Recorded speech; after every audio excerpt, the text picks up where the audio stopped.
into the ring, fighting out of the blue corner. All the way from the Peak State by way of Fayetteville, Georgia. He's known as the prophet, the apostle, the evangelist, the pastor, and the teacher. Ladies and gentlemen, the undisputed, undefeated champion of the world, Bishop Leon, the preaching machine, Stanley. But who's that? They got your back, the devil attack. Quick, fast, in a hurry, running a full flat. Gripping the Bible, is his rifle on the front line. Holy word strapped to his chest, bulletproof vest, cause it's wartime. Yep, cranking it up, he an engine. Traveling around the world on the spiritual mission. With no regret, undefeated, fighting our demons and resisting the flesh. With true cutting, deep, sharp machetes. Get ready, have your gospel fist up. The preaching machine is about to get heavy with the bishop. Welcome, and after 27 years of pastoring, First Lady Stanley and myself are stepping away from the pulpit and we're stepping up to the microphone. Welcome to the hot mic. Yes, H-O-T, where the formalities are off and the real conversations begin. From navigating the complexities of pastoral life to the challenges of marriage in ministry, they're sharing their story that couldn't be told from behind the pulpit. This isn't your typical church podcast. It's raw, it's real, and it's refreshingly honest. The hot mic, yes, H-O-T, where they prove to be honest, open, and transparent. Nothing is off limits. Every conversation matters, and the microphone is always on. New episodes will drop weekly. Subscribe now and join the conversation. Ladies and gentlemen, the undisputed, undefeated champion of the world, Bishop Leon, the preaching machine, Stanley.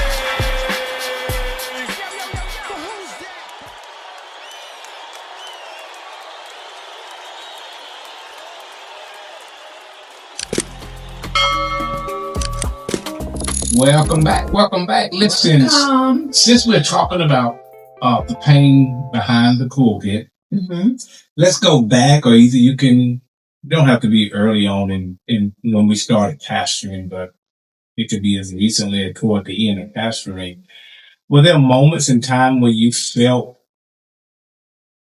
absorbed a lot of pain, whether from being disrespected, or you recall incidents as a first lady that created a lot of pain for you yourself? Personally, I think I can go back to let's go back early, because that really, really, truly impacted my life. We had our ministry, but what was so hurtful, I gotta make sure I don't call any names.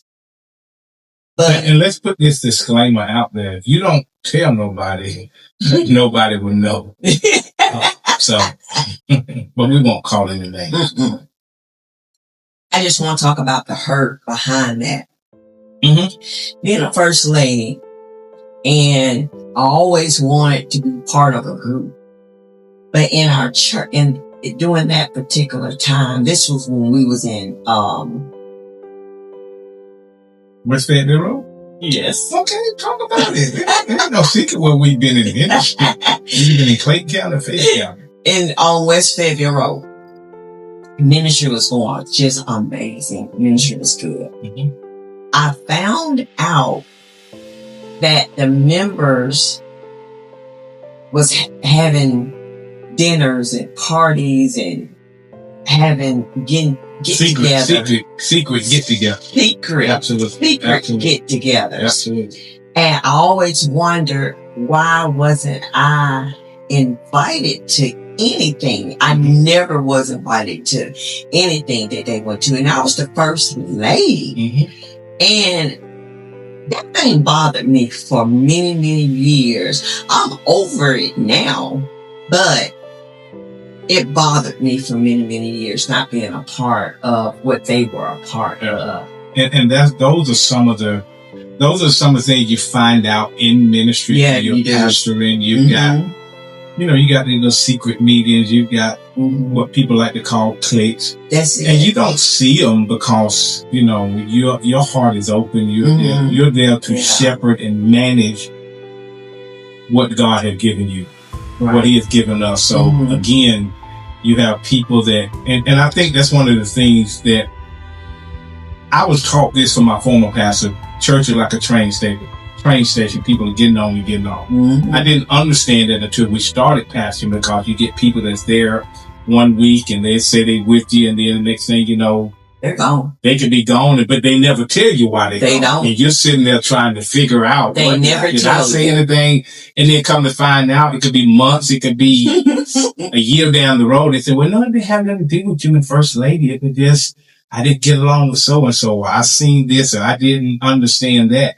So I can understand where you're coming from with that. And I think, again, if you're pastoring, those are some of the dynamics that you need to understand in ministry. Because again, it goes back to, and we're talking about the pain. We're talking about the pain because oftentimes we like to use the word church hurt. And that's usually coming from members. People say, I've been hurt. I'm not going back to church. This is why I don't go to church. You see clips on YouTube, TikTok. First thing people say, well, that's why I don't go to church, because this pastor doing this and he's doing that, and he's taking money. He's sleeping up around on his wife. But then you got to think about this. God still got genuine leaders. That's the key. That are out there doing the right thing, but we're all lumped into that same boat. Right. So when you start getting people leaving, or you get people start doing these little undermine, and they got alternative motives why they come to your ministry. And next thing you know, people start leaving one after. And I guess that would be some of the greatest pain, is that you poured so much into people. Yes. Because you were genuine. We were genuine about what we're doing. And when you pour it into people, and then that it's never reciprocated. Right. Now you start getting, because I can remember time we gave people cars. We was like, hey, their car broke down, take our best vehicle we got, drive it for months. 2 and 3 months. Next thing you know, they get back on their feet. They done heard something of this or that, and then they leave. And nobody's never man or woman enough just to come and say, you know what, Pastor? Tell the truth. I'm not feeling this ministry, or this happened, so and so did. We gotta try to figure out. I know, and it's exactly just like a game. Yeah. I'm gonna hide and seek, and you come find me. Yeah. But if you find me, they're gonna still they're gonna make up excuses. They say, hey, look, I didn't like Brother Bumblebee. I didn't like how you preach. Exactly. I didn't like the way First Lady saw. Just be open and honest, because I have never, ever. Let me take a sip. Okay, take a sip. Listen, subscribe. Hit that subscribe button. We want you to make sure you're following us. I have never in my life seen some of the lying people that say they're saved. They lie. They just lie. I don't understand. You can have a title, but you lie. You can work in a ministry, but they lie. They will look you right. I have had people look me right in my face. Make up a story. Absolutely. We've seen it all. And y'all lie. We've seen it. You lie just to be. You lie just to be lying, because you feel. I don't know if you feel we can't handle the truth, though, whatever that is. But I would rather you just be. Tell me. And it's not. And we're not here pinning no flowers on Hope. He was the best pastor, First Lady. No, we all got flaws. We all made bad decisions. We've all made a decision that didn't go with the way we planned to go. Exactly. But it wasn't like we was trying to undermine people, or we're trying to do something nefarious or something conniving, or, if you make an honest mistake, hey, and I remember jumping out on that 21,000 square foot building. It wasn't the fact that we did anything wrong. We felt like, hey, this was a time, the opportunity was right. And it was. And we moved because of how God was moving. We did the legwork on getting the daycare, and then the city of Riverdale came back and said, well, no, we got a monetarium on daycare. So now that killed part of the income that was going to fund this big building. So now we drew up everything. We have some great leaders that drew up everything to make sure, hey, let's do a Christian academy. So we got all of those documents from the state. The state allowed us to come in and do a summer program that brought in income. But then the city of Riverdale come back, oh no, y'all need a sprinkler system. When that building was grandfathered, it shouldn't need any of that. So we was made the right decision. But then it just got to the point. I mean, once we got over there, we had so many leaders that lost their jobs, and now the bulk is on us. And I think that's a topic we're going to talk about, is how it affects your personal finances trying to carry a ministry.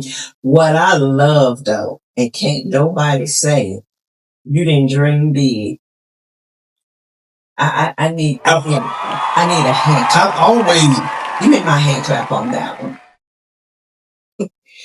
You dream big. I remember you set it up. We was at West Fairview Road. You set it up. You had your little banner, had how much money, dreams. And it could have worked, but we'll get into that. Yeah, we'll definitely get into that. We'll dive into that. We'll dive into that. And I was always talking. We were in it though. Oh, we were there. Thank God. Thank God for what he was doing. And we did some great things there. We did some awesome things there in the community. But I was always taught this again from my former pastor: aim at the moon. If you don't do nothing but knock the top of the tree out, at least you're aiming. I'm aiming. I got a 40-acre lake behind me now. We gonna aim. I'm going for, I will aim for the moon. Money does not scare me. The vision was written out. Everything was plain. But we'll talk about some of those things. Cause again, you run into those things.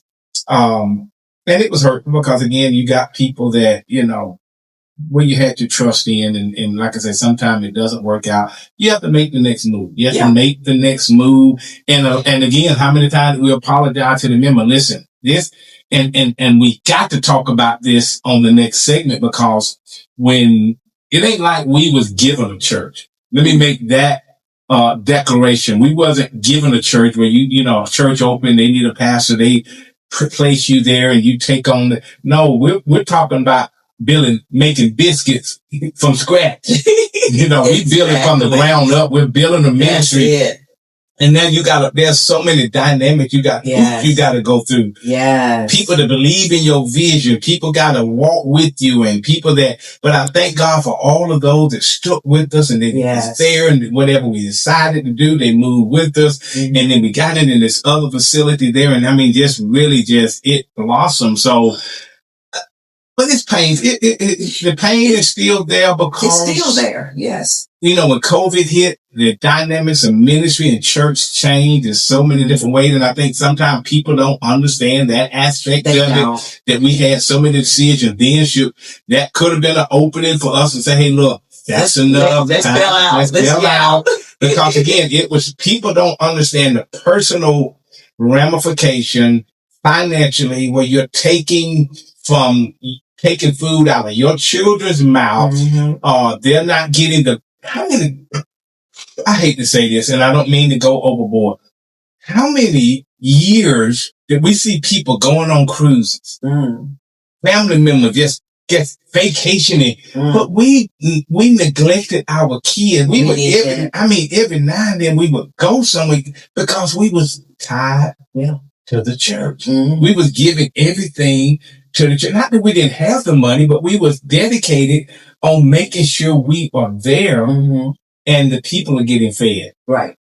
The hurt, a lot of, it's a lot of more hurt that has taken place. Oh, it's so much. In the ministry. We haven't even scratched the surface. And I think and I know people may be asking this question like, well, why did y'all stay in it that long? Why did y'all?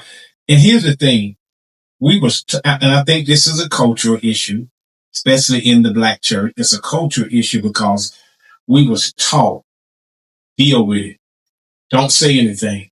Just keep it to yourself. So once you start facing some of these issues, even in ministry, we was taught, don't talk about it. We deal with, some of the aspect of you praise and worship all of them years with high blood pressure, anxiety, but we was taught to mask it. Don't We was. don't You don't say talk anything. about it. Don't say nothing. Just come on in there. They want a strong leader. Well, yeah, They want a strong Yeah. first Yeah, lady. yeah. You don't come in there complaining about your ailments or anything And, like and that. I remember like it was yesterday with one particular member when I first got diagnosed with diabetes. Mm-hmm. The first thing out of their mouth was, how he gonna lead us and he's sick? What they do that at? I mean, we all are human. We're human. But people look at you, bodies. and I think that's one of the most painful things is people just assume you're They divine. assume, yes. You can't miss a Sunday, or you can't you can't know, fall short. nothing, You can't mess nothing. up. Can't get a You speeding can't ticket. slip up. Nothing. It's They nothing. hold you set to a higher Mhm. standard. When ain't but one standard. And That's that's it. holiness. We That's all all- should be living for Everybody Christ. should be. Yes. Yeah, so, but and it's painful. It's painful when people, my biggest pain, and I know we'll leave with this on this note, my biggest pain is going back to this giving, and you all know how I am, and we will give our last to anybody. We'll bail people out of jail. We'll be there for people. We'll be there when they're down and out. And then the nerve of them to turn around and just leave you. Let me sip on my tea. No, and they just will leave you with no explanation. And then on top of that, they'll leave with rumors. That's it. And That's that They got their own narrative. absolute. There you go. Say that. I have been dealing with this one narrative for a whole over a year. And we're going to get into that. We definitely gonna get into that because people love to. And a lot of times it ain't because people are upset. It just, I think jealousy plays a lot into that as well. But people will, if they're not happy where they are, instead of just leaving with, hey, can you give me a letter? Why they don't do that no more? Give me a letter recommendation. I like it better over here at Mount Moriah. I like it better over here at the one church on the hill. I went there one Sunday and, they got a lot for my kids and you all gonna offer that. Can you give me a letter of recommendation? I want to go out on good terms. Yeah. Because at the end of the day, I think I mentioned this to you. I mentioned this to you about people. More. Let me see if I get it right. Here we go. We're going to close on this. People will leave you, but they won't leave you alone. I need a hand clap on that one. That's what we going. Give me a hand clap. Give me a hand clap. People will leave you, but they won't leave you alone. And I give you just a snippet, and we'll come back and talk about this, because they'll walk away from you, but they try to stay somewhat connected because they know beyond a shadow, they know you're a true man of God. They know you're a great woman of God. They know what you stand for. But because they're upset or somebody has rumored or whispered something, they're running with that narrative. They'll leave you, they'll walk away, but they won't leave you alone. So they'll stay close because they know at the end of the day, you're going to leave me before I need you. That's it. Yes. Exactly. So we're going to leave. We thank you all. Thank you. Listen, don't forget to subscribe. Do what you got to do. Make sure you meet us here every week on our Hot Mic. HOT. Honest, open, and transparent mic here in Stanleyville. So if you're interested in Independent Churches United, listen, I want you to give me a phone call. I am the recruiting bishop for Independent Churches United International. Give me a call, 404-547-8432. Shoot me an email, leonstanley@live.com. I want you to come be a part of what God is doing in this great organization.